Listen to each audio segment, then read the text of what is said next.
In this episode, we're going to be making the door that's going to sit within this huge green frame that we've been making. So I've been documenting this whole series in like a blog style of videos. It seems to have been going down quite well, so let's carry on with it.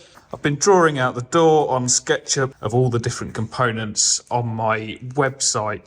There'll be a private link to the video. You won't have to pay for it, but I'm not going to publish it on my channel because it's just too boring. It's going to kill the views and like the algorithm that helps the channel succeed. So I'm going to publish it as like a unlisted video, and the only way to get to it is via a link from my website. But going back to the door, this is the door we're going to be making. We've got 155mm thick stiles, which is quite a wide. That's a 6-inch style going up here, but it converts down to like 126mm where the glass section is. So that's called a gun stock style because it goes from a thin, rises up through the joint into a thicker section. So that is a proper gun stock style door. Simple bottom rail with a grooved panel around here, and then rebated glazing in the top section. Then on the other side of the door, we've basically got beveled edges around all of these openings. So we've got proper glazing bars mortised through. Basically the outside of the door frame, so the weathered side of this door, will have a bevel that looks like a piece of putty, but it will be painted timber. My old workshop computer will load that drawing, which it has. Yeah, pretty technical one. I've done all the joint details and everything and took you through the process of drawing that on that tutorial that's linked on my website. But we've got this sort of bevel detail to the outside of them glazing bars, and that's how it's going to look. It's sort of like a very simple, neat detail. It's like a 30-degree bevel on everything. And the panel at the bottom is just going to be square shouldered rebates, a bit shaker style, but the bottom one is going to have that same 30-degree bevel detail to throw any weathering off, but on the inside it's perfectly square all the way around. And then we've got rebated openings to suit some 20mm double glaze units. There's also a tricky little detail here with these tenons, so they're going to like half lap through each other through that joint. If I just grab one of them and move it for you, you can see sort of how that tenon is going to join together. So we just machine half of the tenon thickness away into the glazing bar there, and then the end of the opposing glazing bar goes into it. So it makes it all nice and strong through them locations. Should make for a cracking door. And a nice little watch, because hopefully this shouldn't take too long. Gun stock styles add a little bit of complication to it. Let's get cracking on it. It's dark.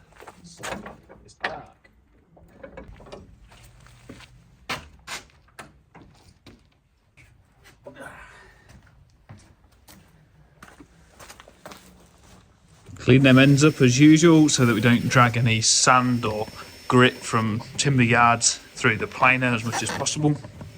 It also gives us an insight as to what the grain is doing through the piece of timber, as whether there's any splits or anything like that in it. So we've got a couple of styles there. Those are a couple of bits. I've got a wide board here I can rip my middle rail out of, but it's not quite enough to get the top rail out of that, so I'm just going to joint the top rail. Or I think the better way forward is to rip the top rail piece of timber from this piece, then whatever's left will be made up with this piece to make up the middle rail, and you got a slightly more stable piece of wood. And these bits are all the glazing bars, so offcuts from the frame sections. As long as they fit about 37mm, I can get my 35mm finish out of them in short pieces. They just want ripping down to the finished thickness.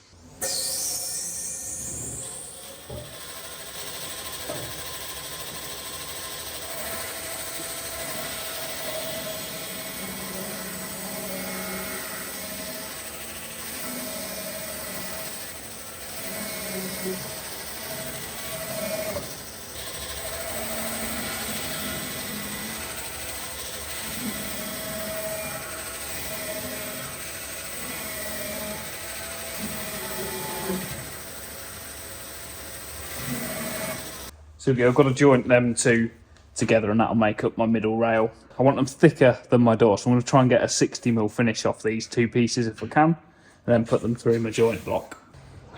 Let's wind that up a bit, put the block further down the spindle so it's less stressful on the bearings. This is the Trend Industrial glue joint cutter. It's just got a series of tapered offset teeth. So when you rotate the timber, these teeth, these probably in need of a change now and a clean up, but these teeth are obviously positive there, negative there at the edge. So when you put that piece of timber and rotate it into the next piece, they interlock and you've got a huge glue surface area. So I'm going to join this bit to this bit. Setup's dead easy if you do it full height of the cutter block, because it's pretty much along the edge of the cutters. Because you have to do a planing cut with this cutter block. So basically you feed in on the infeed fence, cut the material, then it cuts a new surface with this cutter block that this fence has to reference on. So you have to wind this fence out using the adjustment to meet the material, so that as it feeds through an even amount, and at the end of the cut it doesn't dive into the cutter block.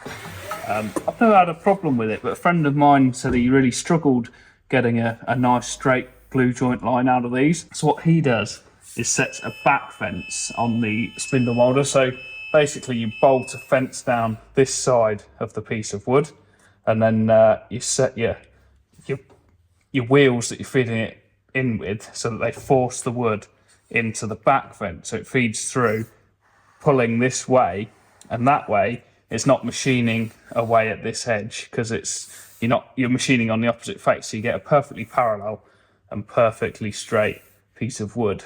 And the main thing with setting, especially on this machine, the fences at night, is to take them off and just give them a wipe over, so that all the dust, because the dust tends to gather on these faces, give them just a wipe over on both edges. They run dead true.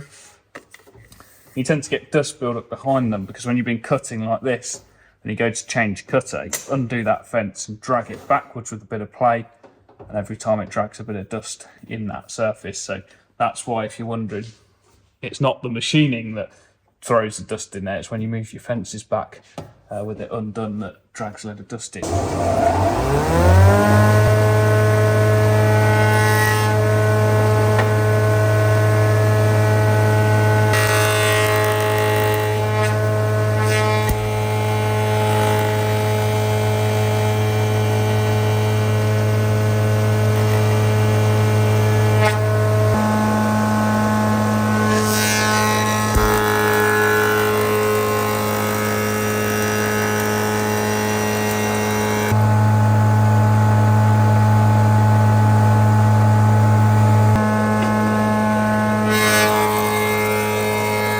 Yeah, you got them two cuts, both the same. You can see by this little fur in. I forgot I shouldn't do it 60mm. The cutter's not quite good enough to do the full height.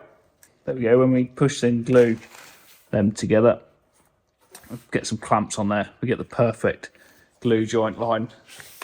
I'll just get that gluing up before we start doing any more machining. I've done this 60mm, well, 59.5, and I'm just going to try and finish 58mm, so I've got 1.5mm to re-skim these under the planer and get a nice, like a perfectly plain piece of wood at the end of it.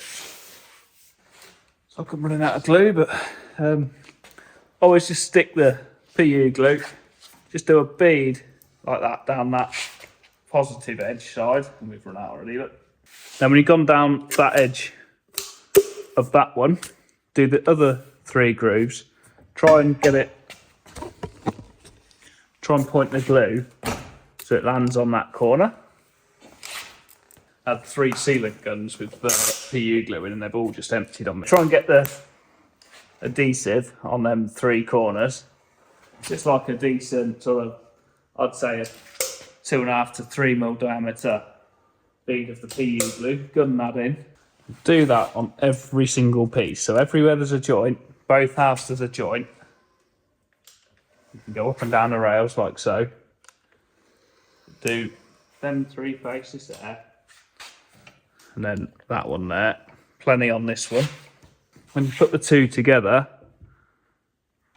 you don't need to spread it out or anything. But if I just push it gently, you can see how it's going to sort of squeeze out the joint. But there's glue absolutely everywhere, and that isn't tightly squeezed together yet. I want some decent clamps for this so that they actually can put some pressure on the wood.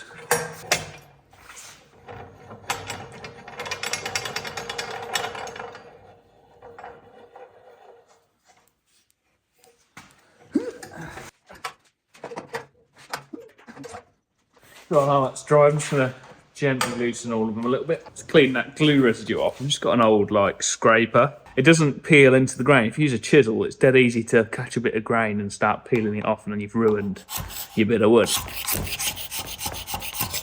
As a scraper just sort of bluntly pushes the bit of wood glue away, never ever catches the grain.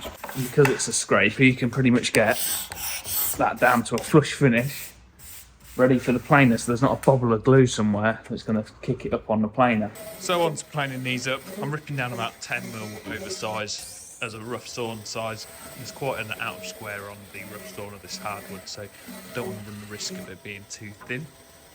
And then onto the planer. I took you through a pretty in-depth process on planing at the start of this job on the frame section, so just following the same principles, but for a door it's really important to make sure that there's no twist or wind in the pieces of timber. If you imagine we plane this piece of timber up and there's a twist in it from one end to the other, we're going to put a joint in this end of the piece of timber that's going to throw a rail, say, out at this angle, and then if the piece of wood's twisted, the joint down that end is mortised through in line with the face of the piece of timber. So you end up with a door that's got twisted bottom rail to top rail, and you'll never ever get that out of the door. And that's pretty much where a twisted door will come from. Timber will move over time and stuff, and you can have it move when you're working on it and do the mortars and stuff, and it will twist sometimes, just a bit unlucky. But the majority of twisted doors comes from a twist within the planing. If you're going to do anything when you're making a door, make sure your planed timber is dead true on the planed face before you start making it. Best way to check for that is you can cast your eye down these edges, but you can only be so accurate with that. Use some winding sticks, so just square up sticks like this. They've got to be dead straight and dead parallel with each other, so the same thickness all the way across. And just put them on your timber, like so. And then basically you're stepping back from the piece of wood, and then you're just casting your eye down there. Like you just flipping between the two, you're going up and down.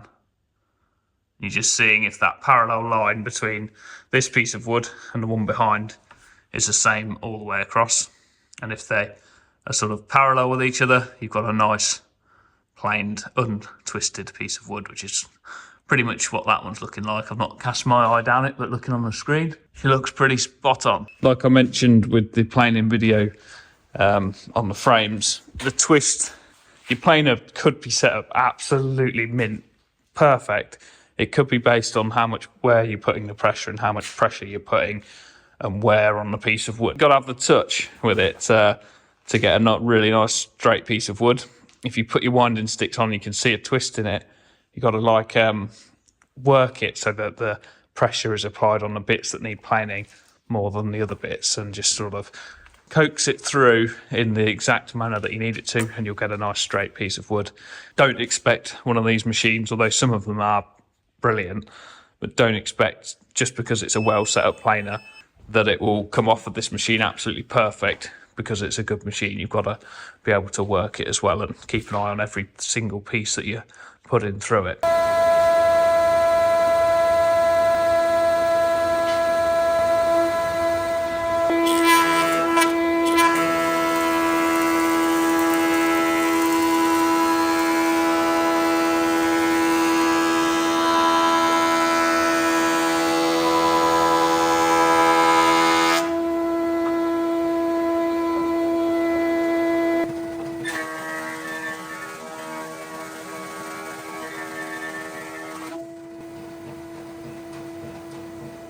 So we're all planed up there. We've got 35 by 58 glazing bars, 155mm by 58 door styles. They're whopping great door styles. These are pattern pieces, so just some offcuts. So they're a couple of rips cut in half. Perfect for both a backing piece on the Tenoner and for mortising as well, setting up the mortiser and stuff and all the moulding. And these are the top rail, middle rail and bottom rail. The bottom rail is too tall to push through the planer, as is no, the middle rail I can get through because it's 210 mil I think, but yeah, I have to get this to a perfectly parallel and square planed all round finish, I have to run it through the circular saw with a 1mm extra cut and then push it over the surface planer to get that final size to a planed finish. Generally, because it's a bottom rail, and I've done the same with the top rail, I don't mind them being taller. This is a 125mm rail in the door. I've done it 127, it doesn't matter. Put it on my panel saw and I can just trim 2mm off the height or whatever I need off the height once the door's all glued together. The worst thing in the world is to have this all to exact sizes and you glue the door up and it's undersized or it's just exactly the right size, and trimming a bit off then is quite hard work. So it's much better to have them pieces of timber bigger but the internal measurement be in the right place and you can trim it down afterwards nice and easy. Always the first thing I do is set everything out. So set the door styles out. The styles of a door are the bits at the side. These are gun stock style. The reason they're so thick at the bottom is because it goes from a thick style where the panel is, this is the panel, to a thinner style where the glazing is, give a slightly more elegant look and feel to the door. So just grab a style, stick it on the bench, have a look down it, make sure it's nice and straight. Beautiful bit of wood. I'll look around at all the edges, see if there's any imperfections that we might be able to remove within a rebate. Perfect example of a bit of wood, this one. There's nothing wrong with it anywhere. We'll put a nice little face mark on that one. So a face mark, big squiggle, and then the edge is with like a, if you put the two pieces together, the edge mark makes up a cross over the two pieces. So that's how a lot of joiners will set out a pair of door styles. They'll put them together and either draw a triangle on or a cross over them like that. I think some people do like this type of weird thing. Just any sort of marking really that can tell you which orientation that door is in. Mine is a squiggle and the line comes off in the direction of the inside of the piece of wood, so the inside edge, and then on the inside edge I have like a V that points to the face mark. Just so you understand which face I'm calling the face of the door, I tend to put the moulding as the face and then the rebated side of a door as the back edge. So on this particular example here, the door is internally glazed, so the rebate is on the inside of the door. So the face mark for my door is going to be on the outside face. So in effect, I'm going to have a face mark squiggle there going off this edge, and then this edge of that piece of timber will have the little V here, and that's because the rebates are there and then the moulding is on the face. So that's how the door is going to look. I'm going to make this door and drawing available for download on my website.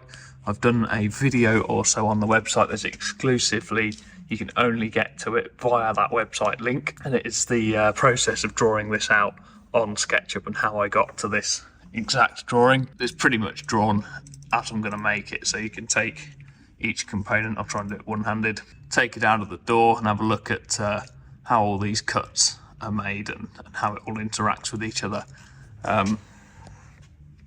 within the joint. So it's a pretty accurate model. I've not drawn the wedges in, but it's about the only thing I've not drawn in. I might progress it to that stage eventually. Basically just going to set all these positions out. Obviously going to use the setting out technique. Clamp the two door styles together so that they don't move. You want to be positive that these are a pair, that the faces are pointing towards each other, and as you set them out you create a pair of styles, otherwise you're going to have two lefts or two rights. Start with marking the overall height on. From that top rail I can set every one of these positions out. I found it's the most accurate way to just work from one end, have the measurement from the end for every piece off the drawing, rather than say, all that gap's 338. So you measure the first one out, do 338, then 35, and 338, 35, and you then find you're half a mil out down here due to the cumulative errors of your pencil marks and squaring these lines over, and then you get gaps in these joints Through no real fault of your own, it's impossible to be that deadly accurate with woodworking. So yeah, if you measure from a set point to an exact mathematical amount, if you're half a mil out with one of these lines, the most you're going to be is half a mil out, and to be fair, the next one will push it and move it over. It all works a lot better working from one reference point and having every measurement from that point. For the top rail here, you're not going to be able to see these pencil lines. We've got 1, 2, 5 is the sight line of the rail. I'm going to have a 15mm glazing rebate. And then back from that glazing rebate, I'm going to have a 47mm tenon. So that's going to be my through tenon is 47mm there. So that's the tenon position. Just square them lines over. So we go tenon, H, and then guess what H means on a mortise and tenon joint? It is haunch. So that's the haunch room.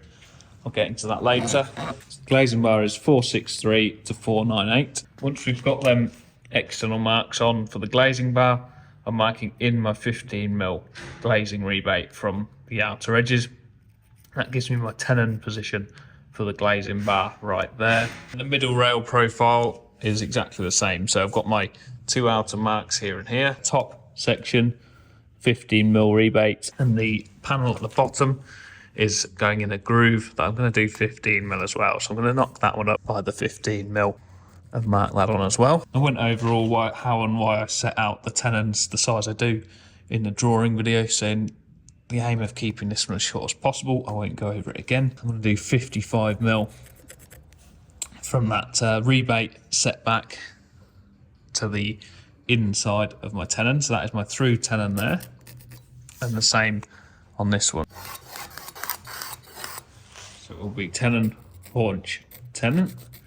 50mm set back on the bottom rail for that groove. I'm doing a 50mm tenon on this one, then a 60, then another 50. They're all the marks that I need. I can square them over. That's the bottom of my door. So that will be tenon, haunch, tenon, haunch. Nice big haunch at the bottom of the door. Hate to see it when people tenon right near the bottom, then put a wedge in it, and there's this tiny little bit of end grain left at the end, and it just blows out. It's just useless. It's an absolute waste of time. That's it. Doors are really simple compared to that frame. So working over the face, I always square my lines for my door mortises over the face, and it's another tell of which side is your face. I always mess up my machining if I square it over the back edge, because I just see the squaring over lines and immediately know it's my face. So I very cautiously always do the face. Hopefully you can see the lines now, but all we're squaring over to the back of the piece of timber is the through mortises. We don't need to square these haunches over. We don't even need the line here that is the edge of the piece of timber. So just square them over all the way up that door style. Then on the back of the door, carry on, we square them over again.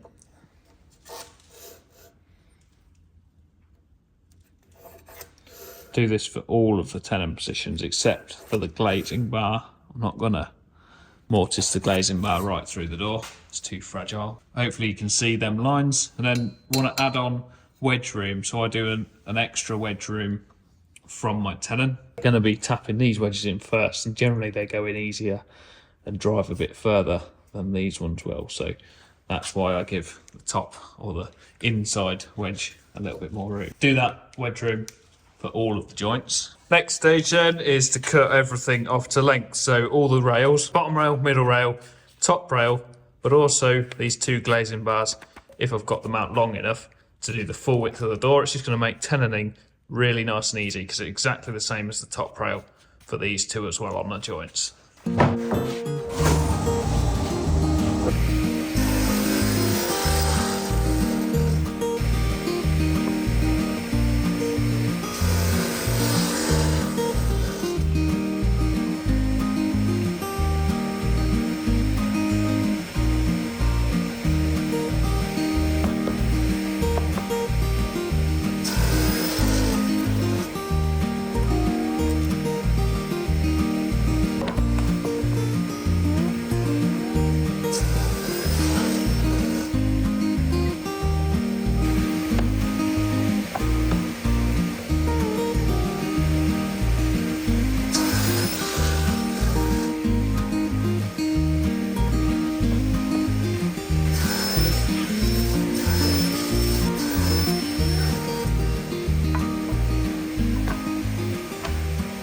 While we're cutting stuff off to length, I can cut these vertical glazing bars off. I went through this in a drawing, but just to show you quickly, I run the glazing bar through into the other glazing bar in a joint like that.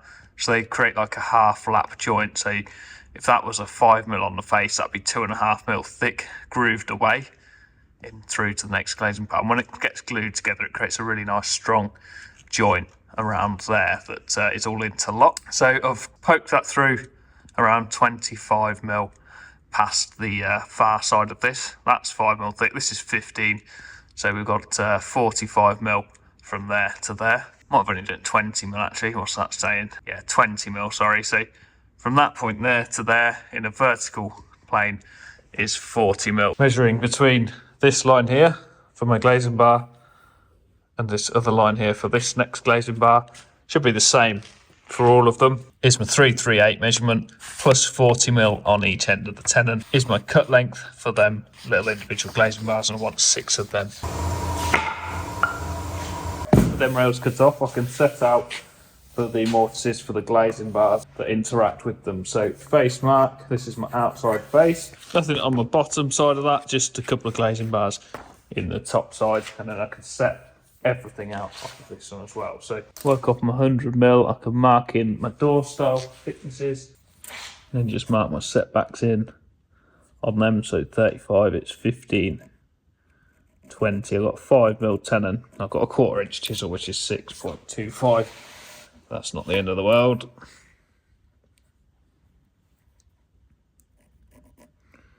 It actually works out really well. And I can square them lines over. What I am going to do is bring them back down the face and the back edge as well, so that when I'm gluing this together, I've got a good reference to where my glazing bars should be against the door style, so I can see that quickly with a visual reference without having to measure each one. And I can see when I've got that glazing bar coming in, I can see whether it's slightly out or not. With them glazing bar positions marked out, I can just transfer them now onto the glazing bars and the top rail. I'll just line them all up, square them over.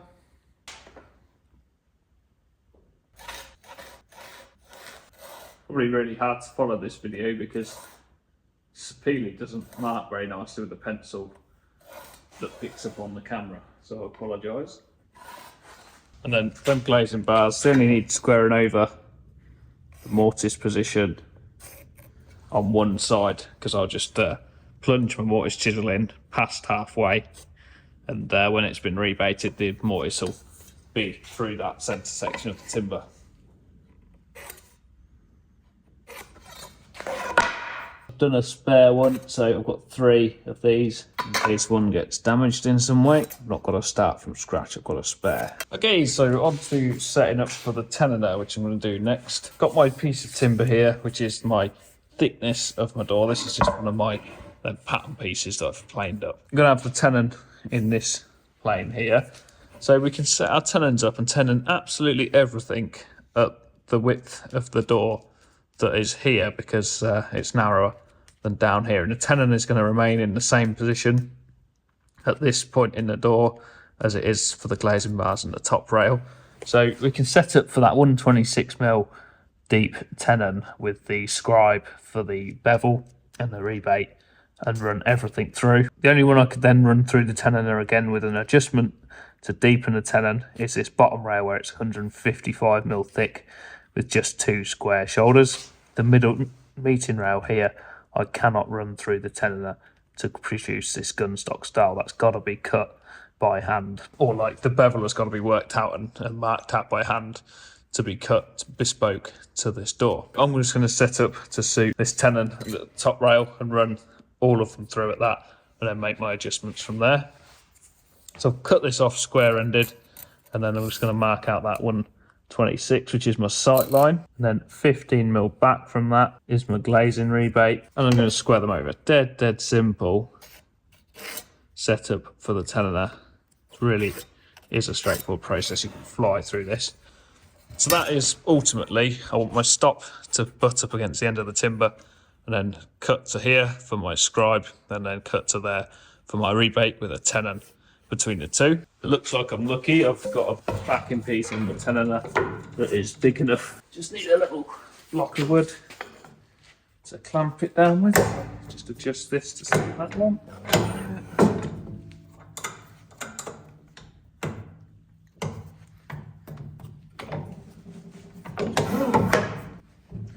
Perfect. Nip them up tight as they rattle loose. Want me mortise in the middle of this piece of wood. It's a 16mm tenon off the face with a marking gauge, or mortise gauge.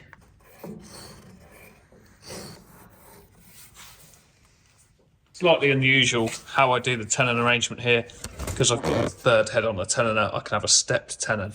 Normally this cutter block with the scribe on it would cut one face of the tenon, and then the other face would be with the top cutter block, and then your tenon would always, so this side of your tenon, so this is the face, we've got a bevel going in here like this to 15mm, and then always your tenon would run in this location here, and then your tenon thickness, whatever it would be, and then that would be the position of the tenon, would be the edge of the rebate. But because I've got that third cutter block, I can choose where this tenon goes, because the other cutter block can take out the other side of the tenon in line with the rebate, and I can just move that up and down. So quite privileged in that fact, and it helps on a door like this because I can slap bang the tenon in the middle, and where the panel is, it'll also be in the middle. It makes it nice and simple.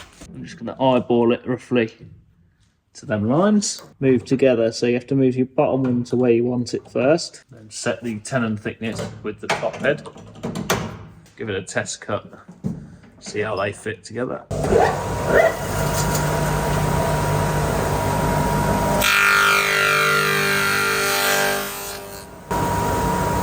I'm looking for 15.8.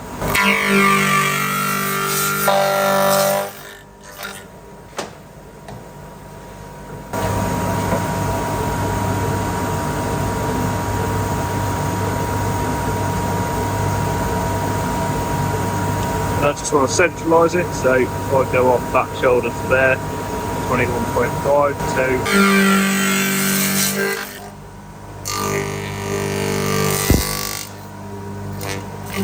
The interaction between this shoulder and the point of this scribe point here is how big our rebate's going to be. If we square a line across there, so you want a tiny little flat on the end of that that bevel, because we're going to have a flat on the piece of timber.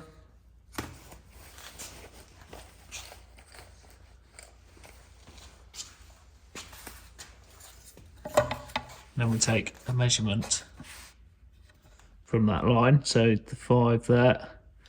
We're currently showing around 15.5mm. We want 15mm on that interaction, so we can bring this shoulder just forward a tiny little bit. I think 0.5mm, because it's showing on here the 0.5mm offset anyway, so 0.5mm on this shoulder shorter should be the perfect joint. Then I can just adjust my stop until I work up to this line here and this one here, and we're set up.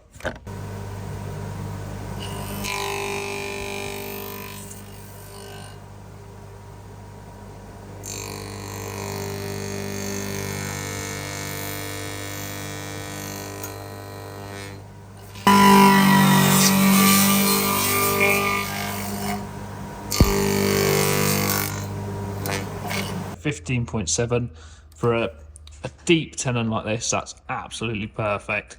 If I went to 15.8, it'd be a really tight fit. I'd be fighting every time I took the bottom and the middle rail in and out the door. Absolutely beautiful. That's perfect setup. I can run all my joints through the tenoner at that setting now.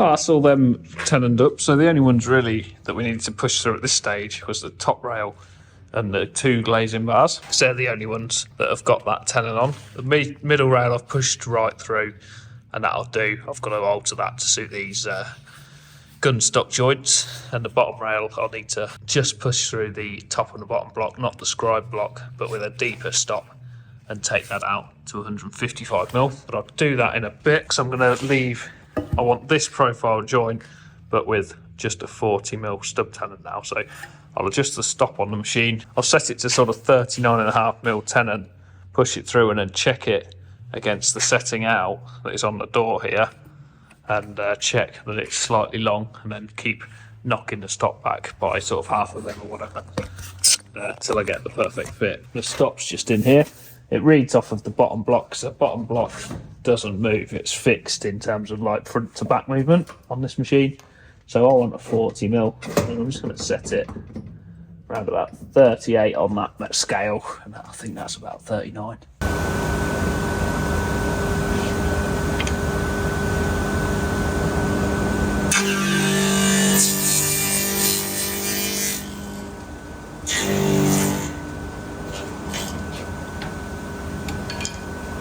I just went to put that on there to check it, and it's well short, but I've forgotten that I wanted 20mm sticking through the tenon, so it's 25, then 25mm to this shoulder, not the 40, it's 40mm to this one here. I've messed up there, so I'll reset that up. So there we go, got it right at the end. I just laid them out, look, going from the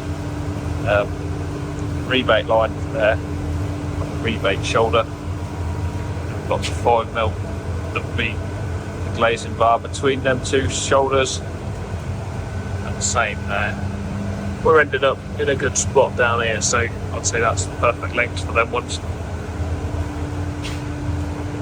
This next stage really is to mortise them, but I do put on these doors, I do a little round over, so I make a V groove out of this joint where it interacts with the stile, and I just use a router cutter to round that end of that pointed section of timber over.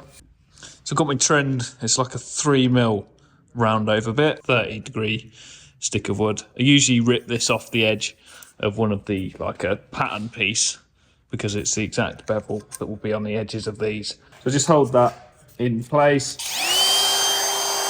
run the router over, and get this beautiful little bevel, and that bit of breakout gets machined off a bit later on.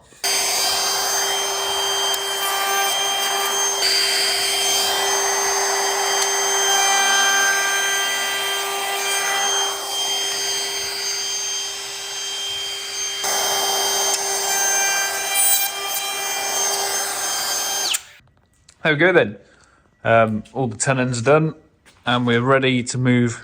Now we're ready to move on to the mortiser. So we're doing some 16mm mortises in the stiles.